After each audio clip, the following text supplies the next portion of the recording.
अस्सलाम वालेकुम, very good evening to all of you. Dawn news पर इन फोकस के साथ मैं हूं नादिया नकी।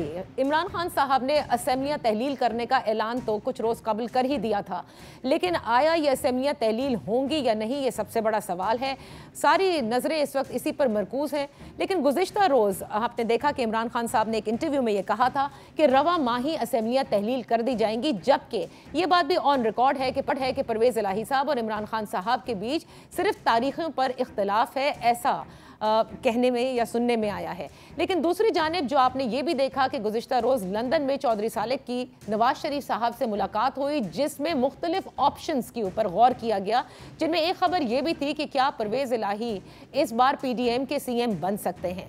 बहरहाल ये सारी खबरें अपनी जगह। आज फवाद चौधरी साहब ने ट्विटर में ये भी लिखा है कि 20 दिसंबर तक अगर हुकूमत ने आम इंतखाबात की तारीख ना दी तो पंजाब और KP असेंबली तहलील कर दी जाएगी। आज हम इसी पर बात करते हैं, क्या इमरान खान साहब के लिए असेंबलियां तहलील करना इतना आसान होगा। इन फोकस हैं असद उमर साहब, साबिक वफाकी वजीर हैं, secretary general Pakistan Tehreek Insaf. Thank you so much for joining अस। असद साहब, पंजाब असेंबली की तहलील के हवाले से वैसे तो खान साहब ने गुज़िश्ता रोज़ ये कहा कि रवां माह ही असेंबलियों को तहलील करेंगे, लेकिन आज हमने ये भी देखा कि फवाद चौधरी साहब कहते हैं कि 20 दिसंबर तक अगर हुकूमत कोई खातिर खा फार्मूला नहीं लेकर आती आम इंतखाबात के हवाले से तो खैबर पख्तूनख्वा की और पंजाब असेंबलियां तोड़ दी जाएंगी। तो क्या ये 20 दिसंबर अब हतमी तारीख है? मेरे ख्याल में वो जो खान साहब ने कहा ना कि दिसंबर के महीने के अंदर, वही उसको हमें लेना चाहिए। उसमें टारगेट जो है इस वक्त ज्यादा चांसेस यही लगते हैं कि 20-21 तारीख तक हो सकता है, लेकिन हतमी जो है वो दिसंबर, जैसे खान साहब ने कहा है कि दिसंबर के महीने के अंदर। अच्छा, अब क्योंकि तारीख पर जाहिर है इख्तलाफात हैं। एक तरफ चौधरी परवेज़ इलाही, चौधरी मुनिस बार बार ये कहते हैं कि जब खान साहब कहेंगे हम असेंबली को तहलील कर देंगे, ये उन्हीं की अमानत है।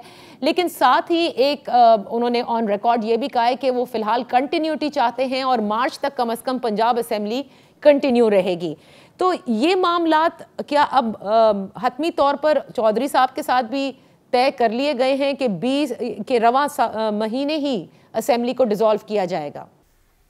देखिए, उनकी दोनों बातें जो आपने की दुरुस्त कहा। उनकी अपनी राय ये है कि अभी कुछ 2-3 महीने जो है वो असेंबली चलनी चाहिए, और साथ ही उन्होंने ये भी कहा है, बार बार कहा है कि फ़ैसला जो है वो आखिर हतमी फ़ैसला इमरान खान करेंगे। तो इमरान खान जिस दिन फ़ैसला कर देंगे उस दिन फिर तहलील कर दी जाएंगी।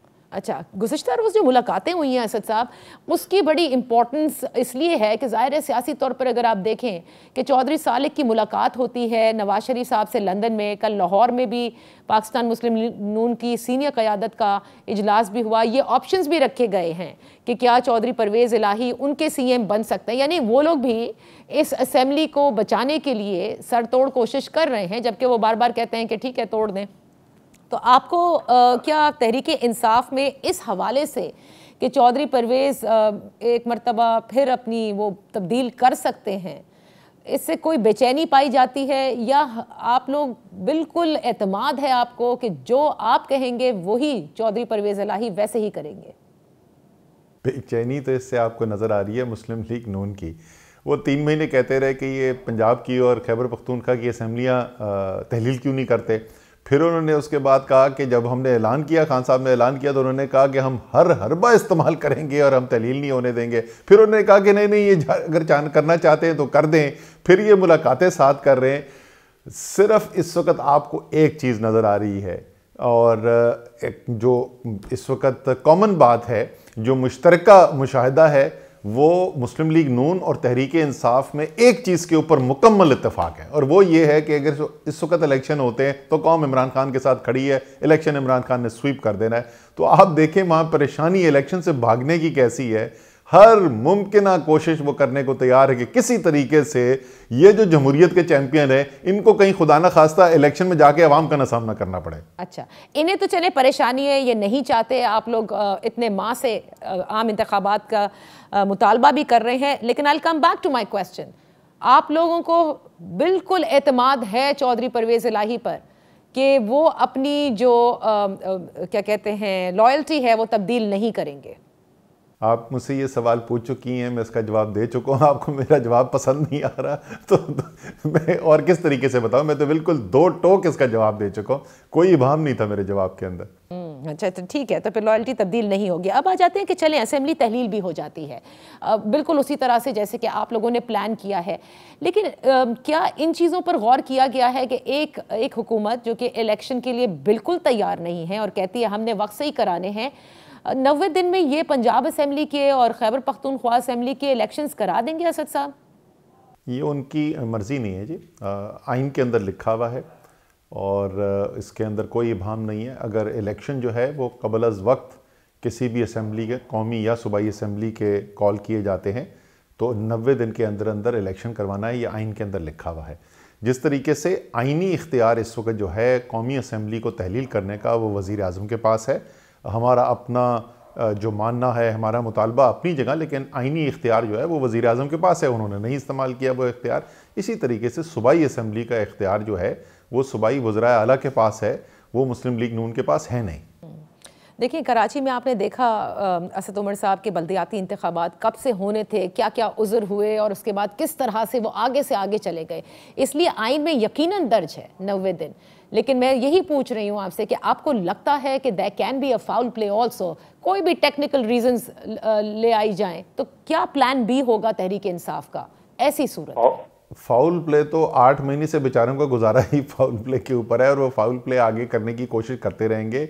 इलेक्शन कमीशन भरपूर तरीके से उनके साथ मुआवनत करता है। आपने बड़ी अच्छी मिसाल दी, मुकामी हुकूमत का इलेक्शन कराची का जो था, मैं ख़ुद कराची में कैंपेन कर रहा था, सारा दिन हम 3 दिन जलसे करते रहे। आखिरी जलसे पर जब मैं पहुंचा रात के 11 बजे तो मुझे लड़के ने दिखाया स्क्रीनशॉट टीवी का कि जी इलेक्शन मुलतवी हो गए क्योंकि कराची में बड़ी ख़तरनाक बारिशें हो रही हैं। मैं सड़क पे खड़ा हुआ कैंपेन कर रहा हूँ, पूरे कराची घूम रहा हूँ 3 दिन से, वो कह रहे हैं बारिशें बड़ी ख़तरनाक हो गई हैं तो इसलिए कराची का इलेक्शन कैंपेन पोस्टपोन हो रहा है। लेकिन फ़र्क दोनों के अंदर ये है कि आइन के अंदर ये नहीं लिखा हुआ कि मुकामी हुकूमत का इलेक्शन जो है उसकी कितने दिन के अंदर कराना ज़रूरी है।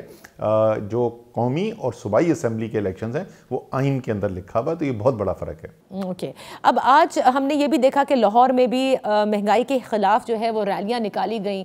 ऐसा क्यों लग रहा है असद साहब कि अब देखें, जिस बयानिए से आप लोगों ने आगाज़ किया था, 2 लॉन्ग मार्च हुई, वो इस्लामाबाद तक नहीं पहुंच सकी, उसके बाद फिर एक असेंबली तहलील करने का ऐलान हुआ, फिर बाद में सारी मशावरत हुई, गो कि आप लोगों का हक है आप जितनी मशावरत करें, बट इमरान खान साहब ने ये सोलो ऐलान किया without consulting his party. And ये खबरें हैं कि खैबर पख्तूनख्वा जो है वो भी चाहती है कि पंजाब पहले हो, फिर वो डिज़ोल्व करेंगे, जो बैरिस्टर सैफ ने कहा भी है। तो क्या अब पार्टी के with in everybody is law, क्योंकि ये खबरें हैं कि पार्टी नहीं चाहती, बहुत से लोग समझते हैं नहीं होनी चाहिए, वी शुड कंटिन्यू, क्योंकि पंजाब में भी तो बल्दियाती इंतखाबात अप्रैल में होने हैं ना। पहली बात तो जो मुशावरत की गई थी इस सिलसिले में, उसमें जो सीनियर पार्टी के लोग शामिल थे, 3 लोग थे उस वक़्त जिनके साथ मुशावरत हुई ये ऐलान करने से पहले। उनमें से एक जो है वो वज़ीर आला खैबर पख्तूनख्वा थे। तो महमूद ख़ान तो इस ऐलान के से पहले उनसे मुशावरत की गई थी, भरपूर तरीके से उन्होंने हिमायत की थी और आज तक भी उसकी हिमायत करते रहे। तो खैबर पख्तूनख्वा में तो ऐसी बात नहीं है कि वज़ीर आला से पहले मुशावरत नहीं हुई थी। पंजाब में क्योंकि वो मुख्तलिफ पार्टी के हैं तो अपनी पार्टी का ऐलान किया गया था और ये कहा गया था, उसी तकरीर में खान साहब ने कहा था कि वज़ीर आला पंजाब के साथ मुशावरत की जाएगी। वो कर ली गई और उन्होंने बड़ा एक 2 टोक वाज़ेह मौक़िफ़ सामने रख दिया और ये कह दिया कि ये जो तहलील करने का इख्तियार है वो इमरान खान का है, वो जिस दिन भी कहेंगे तो वो कर देंगे। तो वो सारा मुशावरत का अमल हो चुका है। क्या पार्टी के अंदर एक से ज़्यादा राय पाई जाती है? बिल्कुल पाई जाती है। जमहूरी पार्टी है, लोग राय रखते हैं, ऐसे लोग भी हैं। मेरे ख्याल में कोई भी ऐसा नहीं है जो ये कहता है कि हमें आखिर तक असम्बलियाँ चलानी चाहिए, अगस्त तक चलानी चाहिए। जो राय मुख्तलिफ पाई जाती है वो टाइमिंग के ऊपर है। कुछ कहते हैं, कुछ कह रहे थे फौरी तौर पे उसी वक्त जिस दिन पिंडी जलसा हुआ था उसके 48 घंटे के अंदर अंदर तहलील कर दी जाए। कुछ कहते थे कि नहीं 2-3 हफ्ते दिए जाएं, उस 2-3 हफ्ते के अंदर अगर कोई फैसले सामने आते हैं और जो ज़रूरी काम करने के हैं सूबे के अंदर उसको मुकम्मल किया जाए और उसके बाद तहलील कर दी जाए। कुछ लोगों का ख्याल ये है कि नहीं, इसको जो है 2-3 माह के बाद किया जाए। तो वो 2 राय पाई जाती हैं। ज़्यादातर लोग जो हैं जो मशावरत की गई खैबर पख्तूनख्वा की असम्बली से भी और पंजाब की असम्बली से भी, तो भारी अक्सरियत ने जो चेयरमैन साहब की जो प्रपोज़ल था उसकी हिमायत की। चलें, आपने तो मुझे कह दिया कि इबहाम कोई नहीं था आपके जवाब में, लेकिन इस इबहाम के इर्द गिर्द ही इस वक्त सारी सियासत घूम रही है कि चौधरी परवेज इलाही क्या करेंगे। बहरहाल, coming to now my last question to you Asad साहब, कि जो डार साहब के इस वक्त मुज़ाकरात हो रहे हैं सदर साहब के साथ, या सदर साहब के जो मुज़ाकरात हो रहे हैं डार साहब के साथ, क्या मुतालबात पेश किए हैं तहरीक इंसाफ की जानिब से और उनकी तरफ से क्या पेशकश की जा रही है? अच्छा, पहले तो मैं आपको एक जल्दी से कमेंट कर दूं, जो आपने कहा कि सारी सियासत घूम रही है। मैं आपको बताऊं, ये हमारे जो पाकिस्तान के रिवायती सियासतदान हैं और सियासत का तज्जिया करने वाले लोग भी जो हैं, जिसमें सहाफ़ी भी शामिल हैं, उसमें से बहुत से लोग जो हैं वो ये समझ ही नहीं पा रहे हैं कि सियासत पाकिस्तान में बदल गई है। ये जो बातें होती हैं ना कि बंद कमरे के अंदर क्या हुआ, वज़ीर आला ने क्या कहा, इमरान खान ने क्या कहा, अच्छा वो जो है MPA जो है वो क्या कह रहे हैं और MNA क्या कह रहे हैं, यही पाकिस्तान की रिवायती सियासत थी। आज की सियासत है पाकिस्तान के अवाम कहाँ खड़े में है, और इमरान खान का बराह रास्त मुकालमा है पाकिस्तान के अवाम के साथ, और ये पूरे जो रिवायती सियासतदान हैं इनके पैरों के नीचे से ज़मीन खींच के ले गए इमरान खान, क्योंकि वो बराह रास्त अवाम के साथ बात कर रहे हैं और ये जोड़ तोड़ और इसकी सियासत में टाइम ही नहीं बर्बाद कर रहे। जहाँ तक सदर साहब की बात है, हमारी जो ज़ाहिर सदर साहब तो एक आईनी ओहदा रखते हैं, वो दोनों तरफ की बात सुन रहे हैं। हमारी तरफ से तो बात बहुत सिंपल है जी। 1971 के बाद से पाकिस्तान ने ऐसा बहरान नहीं देखा। इस बहरान की इब्तदा जो हुई वो एक रजीम चेंज ऑपरेशन के ज़रिए की गई, एक वाज़े बैरूनी मुदाखलत जैसा कि कौमी सलामती कमेटी ने कहा उसके ज़रिए की गई, ज़मीरों की मंडी लगाई गई और एक सियासी बहरान सामने आया। उस सियासी बहरान की वजह से एक माशी बहरान शुरू हुआ और वो माशी बहरान अब ख़तरनाक हद तक पहुंच चुका है। और पाकिस्तान में जो भी मईशत को देखते हैं, जो कारोबार करते हैं, उनसे किसी से भी अगर आप बात करेंगे तो वो आपको इस बात की गवाही देंगे कि हालात जो हैं वो इंतहाई ख़तरनाक हो चुके हैं और मामलात यहाँ तक पहुँच चुके हैं कि इस पे तो अब कोई दो राय ही नहीं रही कि पाकिस्तान की मईशत की तबाही हो गई है। सिर्फ इसहाक डार कहते हैं कि मिफ्ता इस्माइल की वजह से हुई है, मिफ्ता इस्माइल कहते हैं इसहाक डार की वजह से हुई है। सिर्फ ये बहस है, बाकी तो कोई बहस ही नहीं है कि तबाही हो चुकी है। इन हालात के अंदर अगर मुल्क को बाहर निकालना है तो सिवाय एक नए मैंडेट के, एक नए इलेक्शन के, यानी जब तक सियासी बहरान नहीं ख़त्म होगा माशी बहरान भी ख़त्म नहीं हो सकता। यही हमारा सादा सा मुतालबा है। अगर हुकूमत भी इस नतीजे पर पहुँचती है कि पाकिस्तान का तो नुकसान हो ही हो रहा है, मैं अप्रैल से बोल रहा हूँ इनकी सियासत का नुकसान होगा। और आपने देखा है इनकी सियासत का कितना शदीद नुकसान हुआ है, किस तरीके से इनकी साख गिरती चली गई है, तहरीक इंसाफ की सपोर्ट बढ़ती चली गई है। अगर ये भी इसी नतीजे में पहुँच जाते हैं और ये बात करने को तैयार हैं तो ज़रूर इनके साथ बैठ के बिल्कुल हम इसकी तमाम लवाजमात के ऊपर बातचीत कर सकते हैं। ओके, मेरी इत्तलात के मुताबिक शायद डार साहब ने सदर साहब से ये रिक्वेस्ट ज़रूर की है कि आप लोग जो है ये मुल्क दिवालिया होने जा रहा है या डिफ़ॉल्ट की तरफ बढ़ रहा है, इस पर कहा गया है कि इस बयानिए को ज़रा आप ख़त्म करें। और फिर हमने सदर पाकिस्तान को भी देखा कि उन्होंने कहा कि पाकिस्तान इंशाल्लाह डिफ़ॉल्ट नहीं होगा। देखिए, पाकिस्तान जो है वो डिफ़ॉल्ट जो है उसकी टेक्निकल टर्म आमतौर पर इस्तेमाल की जाती है कि जो हमने कर्ज़े बाहर देने हैं वो कर्ज़े अगर वक्त पर नहीं दें तो उसको डिफ़ॉल्ट कहा जाता है। और मेरा अपना ज़ाती मानना भी ये है कि पाकिस्तान कर्ज़ों के ऊपर डिफ़ॉल्ट नहीं करेगा। बहुत से माशी एक्सपर्ट हैं जो मेरी बात से इत्तफाक नहीं करते। मेरा ये मानना है कि पाकिस्तान अपने कर्ज़ों के ऊपर डिफ़ॉल्ट नहीं करेगा, लेकिन जो हमारी बैरूनी अदायगियाँ हैं, बिकॉज सिर्फ कर्जे तो नहीं वापस करने होते, हमारे तो लोग जहाज़ों में ट्रैवल करते हैं, ये सारी एयरलाइंस जो है उनका पैसा देना होता है। आयाटा कह रही है कि $250 मिलियन की अदायगियाँ जमा हो गई हैं, पेमेंट्स नहीं कर रहे। हमारी ऑनलाइन इस वक्त सारी दुनिया, टेक्नोलॉजी की दुनिया, IT के ऊपर सारी दुनिया चलती है। जो बड़ी बड़ी IT की कंपनीज़ हैं उनकी करोड़ों डॉलर के पेमेंट्स जो हैं फंस चुके हैं, लोगों की रॉयल्टीज़ नहीं जा रही। ये सूरत हाल हो गई है कि हमारे खाने पीने की अशिया कंटेनर पड़े हुए पोर्ट के ऊपर, उसकी पेमेंट नहीं हो सक रही है। तो पाकिस्तान तो रोज़ाना की बुनियाद पर डिफ़ॉल्ट करता है। हमारी जो बैरूनी अदायगियां हैं उसके ऊपर रोज़ाना डिफ़ॉल्ट होते हैं। मैं आपसे बोल रहा हूं ना, मुझे ना बुलाइए, ना डार साहब को बुलाए, जो पाकिस्तान में कारोबार करते हैं उनको ज़रा किसी दिन बुला के अपने प्रोग्राम में पूछ लें कि इस वक्त सूरत हाल ग्राउंड पर है क्या। सो सर, ये सिर्फ बता देना, डार साहब ने कहा है कि अपने ज़रा इस बयानिए को आप लोग हल्का करें या नहीं? नहीं, डार साहब की ये बात हमारे सामने तक नहीं पहुंची है।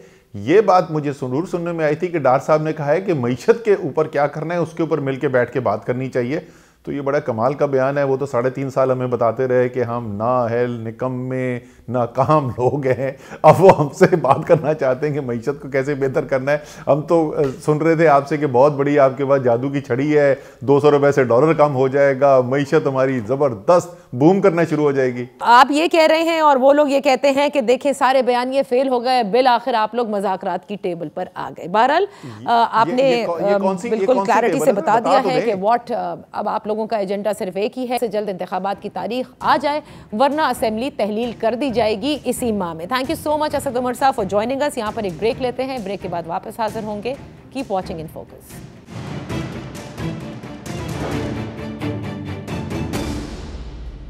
पहले सारे सबकी नजरें अहम तैनाती पे थी, जब अहम तैनाती हो गई तो अब सब डबल गेम का जिक्र करते हैं। सियासतदान इल्ज़ाम लगा रहे हैं डबल गेम का, जिसमें तहरीक इंसाफ है, और उधर पाकिस्तान मुस्लिम लीग नून ने सवाल उठाए हैं पंजाब के बाई इलेक्शंस के हवाले से, और साबिक आर्मी चीफ से कहा है कि बाकायदा वो इसकी वजाहत दें, क्योंकि वहाँ पर उनको लगता है कि कोई पॉलिटिकल इंजीनियरिंग हुई है। सेनेटर इरफान सिद्दीकी साहब, पाकिस्तान मुस्लिम लीग नून के सीनियर रहनुमा, जो आजकल ज़बरदस्त किस्म की तहरीर उनकी आ रही है, हमेशा ही आती है, लेकिन उसमें भी बहुत सारे इंकशाफात हैं। Thank you so much for joining us. Irfan Siddiqui साहब, आपने बड़ी दिलचस्प तहरीर, जिसका उन्वान आपने एक्सटेंशन दिया, उसमें काफ़ी आपने बातें लिखी हैं। क्या बाजवा साहब की मजीद 8 माह की जो एक्सटेंशन है, उसकी जो ज़ोरदार हवाएं हैं वो एवन फील्ड से टकरा रही थी, और क्या दबाव डाला गया था इसके लिए? बहुत शुक्रिया नादिया। जब मैं अक्टूबर में गया लंदन और मेरी मियाँ साहब से मरियम वहाँ पहले से पहुँची हुई थी, तो दोनों मौजूद थे और उनकी मौजूदगी में बहुत सी मुलाकातें हुई। तो मेरा ख्याल था कि जो सरगर्म मौजू होगा वो होगा नए चीफ़ की तकर्री। लेकिन मुझे हैरत हुई कि नए चीफ़ की तकर्री के हवाले से इतनी बात नहीं हो रही थी, जितनी बात ये हो रही थी कि बाजवा साहब अभी बावजूद जो वो ख़ुद जानते होंगे तसलसल चाहते हैं अपने इक़्तिदार का, या अपनी जो आर्मी चीफ़ के तौर पे उनकी पोजीशन थी उसका, और वो 4, 6 या 8 महीने, जितने मुझे मुद्दत का तयन तो नहीं था, लेकिन ये वाज़ेह था कि उनका नामा व पैगाम यहाँ से हुआ है। कुछ लोग भी गए हैं यहाँ से जिनकी मुलाकातें मियाँ साहब से हुई हैं, और मियाँ साहब ने फिर हरफ़े आखिर के तौर पे कह दिया जी कि नो वे, अच्छा, ऐसा बिल्कुल भी नहीं हो सकता। बल्कि मियाँ साहब ने ये तजवीज़ भी दी कि अगर बाजवा साहब मुनासिब समझें तो वो ख़ुद इसकी वजाहत कर दें कि अब वो मज़ीद आर्मी चीफ नहीं रहना चाहते तो अच्छा होगा, अच्छा, बजाय इसके कि हमारी तरफ से कोई इस तरह का पैगाम जाए। तो उसके 2 या 3 दिन के बाद यहाँ पे किसी गालबन जो फ़ौज की यूनिवर्सिटी है, डिफेंस यूनिवर्सिटी है, उसके अंदर किसी तकरीब में बाजवा साहब ने बयान खिलाफ मामूल बहुत से सहाफ़ियों को बुलाया गया, और वहाँ उन्होंने ये वाज़ेह ऐलान कर दिया, जिसकी तरफ मियाँ साहब इशारा कर रहे थे, कि वो अब मज़ीद एक्सटेंशन के ख्वाहिशमंद नहीं हैं। अच्छा। तो ये वहाँ एक सरगर्म मौजू रहा है, और उनकी ख्वाहिश भी रही है, और वो ख्वाहिश पहुँची भी है। लेकिन मियाँ साहब इस मामले में बड़े फर्म थे, जैसा कि वो एक्सटेंशन के हवाले से हमेशा होते हैं। लेकिन दबाव नहीं था। देखें, जब ख्वाहिश इतने ताकतवर किसी फ़र्द की तरफ से आती है जिसके हाथ में सारे मामलात होते हैं, मैंने तो वहाँ ये तज़किरा भी सुना जी कि मार्शल लॉ को भी रूल आउट नहीं किया जाना चाहिए। तो इसलिए ताकतवर लोगों की जो ख्वाहिशात होती हैं वो मेरी आपकी ख्वाहिशात से बड़ी मुख्तलिफ होती हैं। उनमें ताकत का उनसर भी होता है, धमकी का उनसर भी होता है, दबाव का उनसर भी होता है। इसलिए मैं अगर ये ना भी कहूँ तो आपको मालूम होना चाहिए कि अगर ख्वाहिश आई है तो उस ख्वाहिश के अंदर सिर्फ कोई आरजू नहीं थी, या सिर्फ कोई इस तरह की ख्वाहिश नहीं थी जिस तरह की हम एक दूसरे से करते हैं। अच्छा, तो फिर अगर ऐसी ख्वाहिश नहीं थी तो इतनी, अगर उसमें धमकी का उनसर हो, दबाव का उनसर हो, तो जो नवाज शरीफ साहब ने ये कहा कि वो बेहतर है खुद ऐलान कर दें, तो इतना ताकतवर इंसान जो है वो इतने आराम से कैसे मान सकते हैं फिर?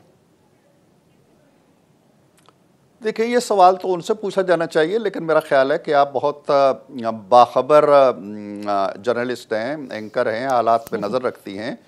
बाज़ औक़ात ताकत के होते हुए भी जो ज़मीन की हकीकतें होती हैं वो आपकी गिरफ्त में नहीं रहती हैं, मामलात किसी और तरफ जा रहे होते हैं। तो 6 बरस एक्सटेंशन लेने के बाद गालिबन उनके लिए ये मुश्किल हो गया था कि वो मज़ीद दबाव डालें, और फिर जब ये फ़र्म पैगाम आ गया कि जी हम मार्शल लॉ लगना है तो लगे, कुछ और होना है तो हो, हुकूमत का तख्ता उल्टा जाना है तो उल्टा जाए, नए मुकदमात बनने हैं तो बने, नो वे एक्सटेंशन नहीं होगी। अच्छा। तो उसके बाद जाहिर है कि इन्होंने अपना फिर रास्ता चुनना था। शहबाज शरीफ साहब ने भी कोशिश की कि वो मियां साहब को मना लें कि कोई बात नहीं है, तसलसल कर देते हैं। मेरा ख्याल नहीं है ऐसा, क्योंकि शहबाज शरीफ साहब भी यहाँ की जो ज़मीनी हकीकतें हैं उनको समझते हैं अच्छी अच्छा, तरह से। माजी की एक्सटेंशन पे आ जाते हैं ना। आपने माजी की झरोकों में भी ज़रा लेकर गए अपनी तहरीर में, और मुझे अच्छी तरह इल्म है कि एक दो कॉलम ऐसे थे जब खान साहब जो प्राइम मिनिस्टर थे उस वक्त, बरसरे इक़्तिदार थे, उस वक्त आपके कॉलम छपने से रह गए, तो उसमें भी आपने बड़ा वाज़े जिक्र किया। लेकिन बहरहाल इसमें आते हैं 2016, जिसमें आपने जिक्र किया कि नवाज शरीफ साहब बहुत परेशान थे, आप वहाँ उनके साथ मुलाकात हुई आपकी 2016 मई का मैं जिक्र कर रही हूँ, यानी ये पनामा के बाद की बात है। अप्रैल 2016 में पनामा पेपर्स सामने आ चुके थे। उसमें आपने जब उनसे पूछा, ये आपकी तहरीर में लिखा है, तो उन्होंने आपके कान में कहा, मतलब जब आपने उनसे पूछा कि क्या वजह है, आप क्या बुरे लगते हैं, आपसे क्या मसला है, तो उन्होंने आपके कान में कहा एक्सटेंशन। किसकी एक्सटेंशन? मेरा ख्याल है ये तो कोई ऐसा सवाल नहीं बनता। ज़ाहिर है कि एक ही एक्सटेंशन का लफ्ज़ जब भी पाकिस्तान की तारीख़ में इस्तेमाल होता है और पाकिस्तान की पॉलिटिकल डिक्शनरी में इस्तेमाल होता है तो वो सिर्फ आर्मी चीफ के लिए इस्तेमाल होता है। किसी वज़ीर आज़म को तो एक्सटेंशन मिली नहीं है, कोई वज़ीर आज़म तो अपना ओहदा भी पूरा, मियाद भी पूरी नहीं कर सका, लिहाजा वो एक्सटेंशन थी जनरल राहील शरीफ साहब की, जिसके लिए वो दबाव डाल रहे थे, ज़ोर डाल रहे थे। अगर थोड़ा सा इंतज़ार कर लें एक आध दिन, तो कल इसी सिलसिले का एक मेरा दूसरा कॉलम आने वाला है, तो उसमें पता चलेगा कि ये दबाव जो था ये बड़ा हमाजेती था। और जिस दबाव का अभी मैं जिक्र कर रहा हूँ ये जनवरी की बात है, उसी साल 2016 की, कि ISPR ने एक बाज़ाब्ता एलामिया जारी किया था कि आर्मी चीफ ने फैसला कर लिया है कि वो एक्सटेंशन नहीं लेंगे और वक्त पे रिटायर हो जाएंगे। मैं जो बात कर रहा हूँ उससे 4, 5, 6 माह बाद की बात कर रहा हूँ कि ये ऐलान करने के बावजूद ख्वाहिश मरी नहीं थी, ख्वाहिश पूरी तरह जिंदा थी, और बल्कि ख्वाहिश जो है वो बड़ी जवान हो चुकी थी, तवाना हो चुकी थी, और पानामा ने उस ख्वाहिश को मज़ीद हवा दी थी। अच्छा। पानामा के हवाले से मैं आपको बताऊं कि पानामा के फ़ौरन बाद मुलाकात एक हुई आर्मी चीफ साहब की, और उसमें मियाँ साहब ने कहा कि मेरी 3 अपॉइंटमेंट्स डॉक्टर के साथ हो चुकी हैं, अब चौथी आ गई है, और वो डॉक्टर कहता है आपका आना ज़रूरी है लेकिन मैं नहीं जा रहा। तो राहील शरीफ साहब ने कहा जी आप ज़रूर जाएं, आप उसको मुलतवी ना करें। तो वो गए, 13 गालबन मई को मियाँ साहब चले गए। उसके 6 दिन के बाद कोहाट में एक तकरीब थी जिसमें राहील शरीफ साहब तशरीफ़ लेके गए, और उन्होंने वहाँ बिल्कुल आउट ऑफ द कंटेक्स्ट एक बात कही। उन्होंने कहा जी कि हमारे यहाँ जो दहशत गर्दी हो रही है और जो इंतहा पसंदी है, इसका बराह रास्त रिश्ता जो मिलता है वो करप्शन से मिलता है। अच्छा। और करप्शन के नासूर को ख़त्म करने के लिए फ़ौज जो है वो पूरी तरह अपना किरदार अदा करेगी।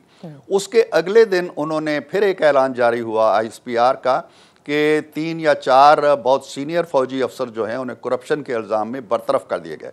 गोया एक नैरेटिव बनाया गया पानामा के फ़ौरन बाद कि करप्शन एक बड़ा सीरियस इशू है और फ़ौज इस मामले में बड़ी हसास है, और ये बिलवास्ता एक दबाव था जो मियाँ साहब पे डलना शुरू हो गया। अच्छा, और मियाँ साहब जाहिर है उन्होंने एक्सटेंशन नहीं दी, तो आप क्या कहीं ये भी कह सकते हैं कि एक्सटेंशन ना देने की सूरत में, क्योंकि दबाव आपने जिक्र किया ना किस तरह का होता है, फिर मियाँ साहब को जो है वो ये जो सारा मामला था पनामा का, आप समझते हैं इसलिए हुआ?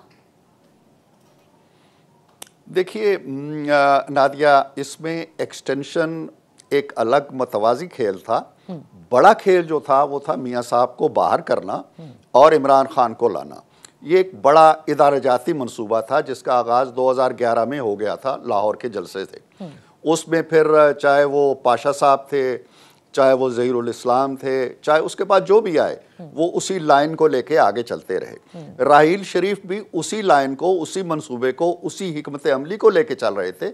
उसमें से वो अपनी एक्सटेंशन कशीद करने की कोशिश में थे। बड़ा जो ऑब्जेक्टिव था वो ये था कि मियाँ साहब को आउट किया जाए, खान साहब को लाया जाए। अच्छा। लेकिन इस खेल के अंदर अगर मुझे 3 साल के बजाय 6 साल मिल जाते हैं तो बहुत अच्छा है। तो आप ये कह रहे हैं कि अगर आप ये कह रहे हैं कि राहील शरीफ साहब का भी ये बड़ा मंसूबा में से था जिसको वो लेकर चले, तो उसमें फिर जब आपने नवाज शरीफ साहब ने फिर जब ये तैनाती हुई जनरल बाजवा साहब की, यानी साबिक आर्मी चीफ की, तो उन्होंने उसके तसलसल को जारी रखा। बिल्कुल, उन्होंने 100% जारी रखा। मे भी उनकी ख्वाहिश ना हो जारी रखने की, लेकिन जैसा कि मैंने कहा कि वो एक इदारा जाती मंसूबा था, उसका किसी की एक्सटेंशन से कोई ताल्लुक नहीं था। चाहे वो रहते राहिद शरीफ साहब तब भी यही होता। अच्छा। उनके जाने के बाद भी बाजवा साहब ने उस तसलसल को रोका नहीं, टोका नहीं, रुकावट नहीं खड़ी की, वो मंसूबा चलता रहा है। अब जरा आज की उस पे सियासत पर भी आ जाते हैं, जिसमें पंजाब के बाई इलेक्शंस में नून लीग ने सवाल उठाए हैं, खुसूसन मुनीस इलाही साहब के बयान के बाद। तो ये जो डबल गेम का जिक्र इमरान खान साहब ने भी किया है और साबिक आर्मी चीफ से मंसूब किया है, जरा इस पे वजाहत कीजिएगा। पंजाब के बाई इलेक्शंस पे भी खुर्रम दस्तगीर साहब ने भी एक प्रोग्राम में कहा कि इस पर खुलकर उनको आना चाहिए, सामने वजाहत दें। देखिए, खुलकर मेरा ख्याल है कि कोई आए या ना आए, हक़ाइक़ खुद ब खुद खुल रहे हैं और ये तारीख़ का फ़ैसला ऐसे ही होता है, मकाफ़ात अमल भी ऐसी होती है। मैं बोलूँ ना बोलूँ, फ़ज़ाएँ और हवाएँ बोलने लगती हैं और अल्लाह ताला का भी कुरान करीम में ये कहा गया है कि वक्त आएगा कि आपके हाथ बोलेंगे और आपके जिस्म के एज़ा गवाही देंगे। तो अब ये गवाहियाँ आ रही हैं। अब अगर मुनीस इलाही ने ये कहा है, परवेज़ इलाही ने ये कहा है कि उन्हें कहा था बाजवा साहब ने कि आप चले जाएं काफ में, तो इसकी तरदीद तो नहीं आई है, इसकी कोई तरदीद और वजाहत नहीं आई है। और अगर दूसरी तरफ ये कहा जा रहा है खान साहब की तरफ से कि जी मेरी मदद नहीं की गई और बंदों को उधर भेजा गया, उसकी भी कोई वजाहत तरदीद नहीं आ रही। वजाहत तो नहीं आती ना। आखिरी चीज बता के जाएगा, ये भी बड़ा कहते हैं कि जिस वक्त आप लोग आए थे इस वोट ऑफ नो कॉन्फिडेंस के बाद, तो फौरी इलेक्शन का भी दबाव डाला गया। उस वक्त वो ये बातें थी सॉफ्ट मदाखलत बर्दाश्त नहीं करेंगे। उस वक्त क्या दबाव डाला जा रहा था कि आप फौरी इलेक्शन कराएं, क्योंकि खान साहब इस्तराब में थे और वो चाहते थे कि फौरी इलेक्शन हो? मेरा ख्याल है ये दबाव डाला गया था और इस दबाव के साथ साथ खान साहब को भी कहा गया था कि आप निकलें, बाहर आएँ, अवामी ताकत का मुजाहरा करें। दोनों चीज़ें कोइंसाइड हो जाएंगी और साथ ही फिर हम कहेंगे जी कि अब इलेक्शन नागुज़ीर हो गए हैं। लेकिन हुआ ये कि जब खान साहब ने लॉन्ग मार्च की धमकी दी नए इलेक्शन के लिए, तो फिर PDM मिल के बैठी, उन्होंने कहा कि अगर अब हम गए नए इलेक्शन में तो ये कहा कि इमरान खान जाएगा कि मैंने धमकी दे के इनको निकाल दिया है। मियाँ साहब ने भी कहा, जो शदीद मुखालिफ थे कि हम नई हुकूमत कायम करें या उसको कंटिन्यू करें, उन्होंने भी कहा जी कि नो वे, अब आप बैठें, कंटिन्यू करें, मुल्क के मसाइल हल करें और वक्त पे इलेक्शन होने चाहिए। दबाव जरूर डाला गया था। यानी आप कह रहे हैं कि डबल गेम खेला गया, एक तरफ आपको कहा कि इलेक्शन कराएं और एक तरफ इमरान खान साहब को कहा गया आप सड़कों पर आएं। अब ये तो एक ही गेम था ना, ये तो कोई डबल गेम नहीं था, ये तो एक ही मकसद था। अच्छा, और वो मकसद क्या था? नए इलेक्शन की तरफ जाना, अनडू करना, इसको इमरान साहब को खुश करना कि जी आपका मुतालबा हमने पूरा कर दिया। इतनी क्या मजबूरी थी इमरान खान साहब को खुश करने की? देखिए, ये जितना कुछ हो रहा है कोई मजबूरी नहीं थी। 2018 में रिगिंग की क्या मजबूरी थी आपको? नवाज शरीफ के खिलाफ झूठे केसेस बनाने की क्या मजबूरी थी आपको? आपकी कोई मजबूरी नहीं होती है। आप अपने अहदाफ खुद बनाते हैं, अपनी ख्वाहिशात का रंग भरते हैं, ताकत आपके हाथ में होती है, जोड़ तोड़ आप शुरू कर देते हैं। किसी की कोई मजबूरी एक होती है कि आप अपने हलफ पे कायम रहें। ये मजबूरी है आपकी, जिसकी कसम आपने खाई है। अच्छा, तो जब उस मजबूरी के दायरे को तोड़ के आप बाहर निकल आते हैं तो फिर कोई मजबूरी नहीं है आपकी। यहाँ पर एक छोटी सी ब्रेक लेते हैं। ब्रेक से जब वापस आएंगे तो जरा हमारे साथ सीनियर तज्ज़िया निगार होंगे मोहसिन बेग साहब।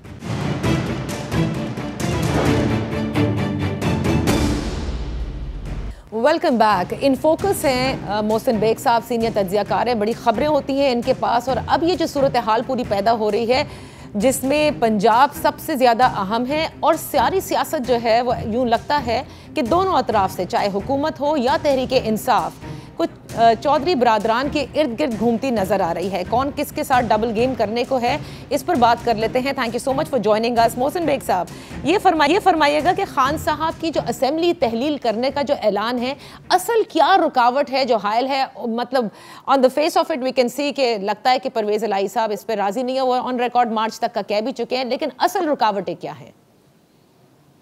बहुत शुक्रिया। बेसिकली ये मेरा ख्याल में खान साहब को जो डिसीजन था कि हम दोनों असेंबली से बाहर आ जाएं, कौमी असेंबली से वो ऑलरेडी बाहर हैं, गो के मैं समझता हूं कि उनको कौमी असम्बली से भी नहीं जाना चाहिए था। उनकी 123 सीट्स हैं और वो बहुत एक बेहतर अपोजिशन का रोल प्ले कर सकते थे कौमी असम्बली में, लेकिन सम रीजन उनको शायद ये था कि मैं प्रेशर डाल के इलेक्शन की डेट लूंगा और मैं इलेक्शन में जाऊंगा, लेकिन ऐसा हुआ नहीं। अब क्योंकि उन्होंने कह दिया बगैर किसी मुशावरत के कि हम लोग पंजाब से और केपीके से रिजाइन करेंगे असम्बलियों से, तो मेरे ख्याल में दोनों जगह पे रेजिस्टेंस है, क्योंकि जो पहले लोग मैंने कौमी असम्बली से फारिग हुए वो बेचारे ना आगे ना पीछे, ना इलेक्शन हुआ। इसी तरीके से ये जो सूबाई असम्बलीज के मेंबरान हैं वो भी ये समझ रहे हैं कि अगर ये असम्बली तोड़ते हैं और ऊपर खासकर पंजाब में ऊपर, क्योंकि ऑलरेडी एमएनएस जो हैं पंजाब के वो कौमी असम्बली में हैं और उनकी मेजॉरिटी की तादाद जो है वो PMLN से है, और उनके नीचे जब आप इलेक्शन करवाएंगे तो वो मुनासिब नहीं होगा और वो लोग इतनी जल्दी कन्वर्ट नहीं होते। और फिर आपने पिछले अपने 3.5 साल पौने 4 साल के जो हुकूमत की है और फिर जो बज़दार साहब ने हुकूमत की है वो बहुत बड़ा फेलियर था। अच्छा। आपके क्रेडिट कोई ऐसी चीज नहीं है, क्योंकि आपने जो 2018 में इलेक्शन से पहले जो वादे किए, 1 करोड़ नौकरी का, 50 लाख घर कह दिए, आपने कहा पुलिस रिफॉर्म्स, आपने लेकिन मोहसिन बेग साहब माजरत के साथ बाई इलेक्शन में तो देखें ना, पंजाब के सारी नशिस्तें तो गई ना खान साहब के पास, एक बहुत बड़ी तादाद खान साहब की सपोर्टर है। अच्छा नादिया जरा सुन लीजिएगा, देखिए उसमें पॉलिटिक्स में ये डायनामिक्स बड़ा डिफरेंट है कि आपने PTI के मुहर्रफ अरकान थे जिनको नून लीग ने टिकट दी, उन्होंने 3.5 साल नून लीग के साथ या उस इलाके में अपनी कॉन्स्टिट्यूंसी में जो नून लीग के साथ किया, अपने ओपोनेंट्स के साथ किया। ये जो सो कॉल्ड कहते हैं लोटे हैं, लोटों को इतनी जल्दी अवाम वोट नहीं देती। फिर जो नून लीग के टिकट उनके पास नून लीग की थी, वो एग्रीमेंट था, लेकिन जो नून लीग की लोकल क़यादत थी उनके साथ जो बिहेवियर PTI के उन MPs ने रखा, इसलिए उनको वोट नहीं मिला। अच्छा। तो general election is totally different story. और अगर वो लोग फर्ज कर लीजिए नून लीग की लोकल क़यादत कॉन्स्टिट्यूएंसी की जो सियासत है वो उनको जितवा देती, तो इस इलेक्शन में भी उन लोगों को ही टिकट मिलना था, लिहाजा उन्होंने उनको ना जितवाने में आफियत समझी। अच्छा। और ये डायनामिक्स बिल्कुल इसको काउंट ना करें जनरल इलेक्शन में। ये आप देख लीजिएगा। पहली बात तो ये है जो आपका असल सवाल था कि जो चौधरी परवेज इलाही साहब है वो पहले PDM के कैंडिडेट थे, लेकिन समहाउ वो उन्होंने अपने इंटरव्यूज में उन्होंने अपने उनके बेटे ने बता दिया कि हम किसके कहने पे वहां गए थे, हालांकि उसमें भी मैं समझता हूँ कि उन्होंने गलत नाम लिया। अच्छा। जनरल बाजवा असल में तो कोई और साहब थे जिन्होंने उनको उस साइड पे भेजा। अब वो भी रिटायर हो चुके हैं, वो भी रिटायर हो चुके हैं मोहसिन साहब, वो भी रिटायर हो चुके हैं। ये सारी गेम उन्हीं की थी। तो मकसद ये है कि अब तो वो हालात नहीं है जो 2018 में थे। आप हुकूमत कर चुके हुए हैं, आप अब इलेक्शन में जाएंगे तो क्या लेके जाएंगे? ठीक है, क्योंकि आपने जो वादे किए, नया पाकिस्तान, तब्दीली और तो तहलील होते आप नहीं देख रहे, आप तहलील होते नहीं देख रहे असेंबलियां, या देख रहे हैं? देखिए पागलपन तो किसी वक्त भी कोई भी कर सकता है और खान साहब माशाल्लाह इसमें मास्टर किए हुए हैं, लेकिन ये अगर ये फर्ज कर लीजिए असम्बलियां तोड़ते हैं तो ये इनके नुकसान में जाएंगे।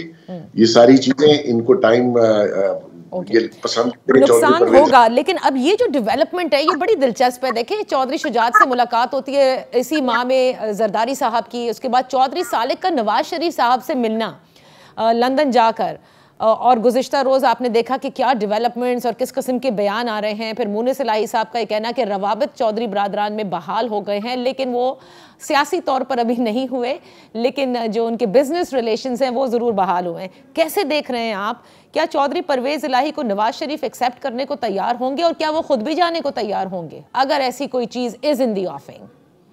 देखिए एक बेसिक क्वेश्चन नादिया अपने जहन में रख लीजिए कि PMLN को हर कीमत पे पंजाब वापस चाहिए। अगर वो इसी कंडीशन में जो आज की कंडीशन है इसमें वो इलेक्शन में नहीं जाना चाहते, उसकी क्या कॉस्ट वो पे करते हैं PMLN वो पे करेंगे और ये वो पंजाब वापस लेंगे। और जो डिसीजन सुप्रीम कोर्ट ने और हाई कोर्ट्स ने दिया था कि जी वोट भी आपका काउंट नहीं होगा और आप डिस्क्वालीफाई, वो एक ऐसा गलत डिसीजन है जो दुनिया में कहीं नहीं हो सकता।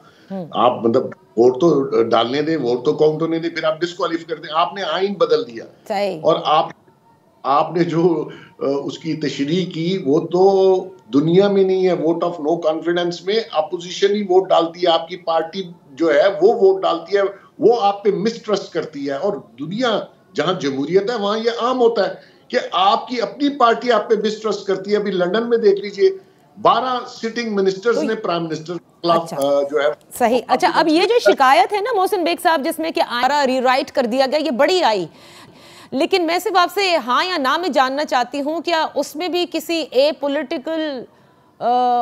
पॉलिटिकल होने का रीजन था या वो भी कहीं और से ही कुछ हुआ? नहीं, उसमें देखिए वो पीछे से भी हुआ और उसका रीजन जो है, मैं समझता हूँ अदलिया को पॉलिटिक्स में इन्वॉल्व नहीं होना चाहिए और कोई ऐसा डिसीजन ना दे जो कंट्रोवर्शियल हो और जो जिसके बहुत दूरस्थ नतायज हो और आपके कॉन्स्टिट्यूशन को हिला के रख दे। ऐसा डिसीजन नहीं आना चाहिए। अच्छा, सही। आखिर में एक चीज बताते जाइए ना कि चले मान लेते हैं इमरान खान साहब की मजबूरी है, जाहिर है वो बाहर हैं, वो चाहते हैं कि जल्द से जल्द इंतखाबात हो जाएं। इशफाक डार साहब जो कि हुकूमत को रिप्रेजेंट कर रहे हैं, उनकी क्या मजबूरी है कि वो जाकर बार बार सदर पाकिस्तान से मुज़ाकरात करते हैं? देखिए बिल्कुल वो उनको मेरे ख्याल में मैंडेट दिया गया और वो इसीलिए गए कि पाकिस्तान में एक स्टेबिलिटी लाई जाए। इलेक्शन में तो जाना ही है, लेकिन जो आपकी मईशत है और जो आप मईशत के साथ खान साहब करके गए हैं उसको संभाला किसी ने देना है। और मैं आपको बता दूं, ये रोज डिफॉल्ट की बात खान साहब के मुंह से अच्छी नहीं लगती।